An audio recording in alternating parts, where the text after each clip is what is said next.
দেখতে দেখতে চলে এলো পৌষ পার্বণের দিন। আর পৌষ পার্বণ মানে হচ্ছে পিঠে। পিঠে এখন ঘরে ঘরে সবার বাড়িতে হবে। তো আমাদের বাড়িতে অলরেডি স্টার্ট হয়ে গেছে।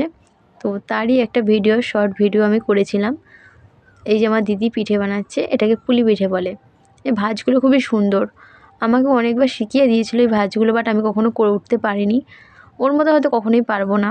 আর মা দিদি যেমন করে তেমন হয়তো আমি পারবো না। দেখো কি সুন্দর করে ভাঁজটা করেছে। এবার আমাকেও দেখিয়ে দেওয়ার পর আমিও ট্রাই করছিলাম। এই দেখো আমি এখন ট্রাই করছি। আমার ঠিক অমন ভালো হবে না যতটা দিদির ভালো হয়েছে। যেহেতু তোমার থেকে বড় বলতেই হবে, সব কিছুতেই ভালো হও। দেখো আমি যা করছি মানে ওরা মনে হয় খুলেও যাবে এরকম একটা ভয়ে ভয়ে করেছি। আর এখানে আমার মা উনুনে রান্না করেছে পিঠেগুলো। দেখো কি সুন্দর হাঁড়ির মধ্যে জল দিয়ে, মানে ভাপা পিঠের মতন যেমন করে তেমন আমার মা পিঠেগুলো করে নিচ্ছে।